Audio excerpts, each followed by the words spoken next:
প্রিয় সম্মানিত মাছ চাষি ভাই ও বন্ধুরা, আশা করি সকলেই ভালো আছেন। আজ আপনাদের সামনে নিয়ে এসেছি ভিয়েতনামি শোল মাছের ভিডিওতে যে মাছগুলো দেখছেন এগুলো হচ্ছে অরিজিনাল ভিয়েতনামি শোল মাছের পোনা। ভিডিও শুরুতে বলে রাখি, শোল মাছ কিন্তু দুই প্রকার হয়ে থাকে, দেশি এবং ভিয়েতনামি। তবে আপনারা অনেকেই আমাকে বলেছেন ভিয়েতনামি শোল মাছের পোনা চাষ করতে গিয়ে লস খেয়েছেন। এর কারণ হচ্ছে অনেকে আপনাদেরকে ভিয়েতনামি শোল মাছের পোনা বলে দেশি শোল মাছের পোনা দেয়, যে কারণে অবশ্যই আপনাকে যাচাই বাছাই করে যে কোনো এক প্রতিষ্ঠান থেকে আপনাকে ক্রয় করতে হবে উন্নত মানের ভিয়েতনামি শোল মাছের পোনা। ভিডিওতে যে মাছগুলো দেখছেন এগুলো কিন্তু আমরা পিস হিসাবে বিক্রি করতেছি। তো আপনারা যারা উন্নত মানের গ্যারান্টি সহকারে ভিয়েতনামি শোল মাছের পোনা নিতে চান, তারা চাইলে এই মাছগুলো আমাদের কাছ থেকে সংগ্রহ করতে পারবেন।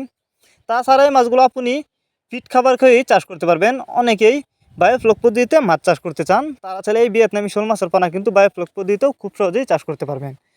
শোল মাছের পোনা যে কোনো জলাশয়ে খুব সহজেই চাষ করা যায়। তো অবশ্যই শোল মাছের পোনা ক্রয় করার আগে যাচাই বাছাই করেই ক্রয় করবেন, ভাইরাস মুক্ত পোনা এগুলা। আপনারা যদি এই মাছগুলি চাষ করেন, অল্প কিছুদিন চাষ করেই মাছগুলো বাজারজাত করতে পারবেন। বাজারে রয়েছে ভিয়েতনামি শোল মাছের প্রচুর চাহিদা, যে কারণে আপনি শোল মাছের পোনা চাষ করে বেশি লাভবান হতে পারবেন। ভিডিওটি আপনাদের কাছে ভালো লেগে থাকলে অবশ্যই লাইক করবেন এবং চ্যানেলটি সাবস্ক্রাইব করবেন পরবর্তী নতুন ভিডিও দেখার জন্য। ধন্যবাদ সবাইকে।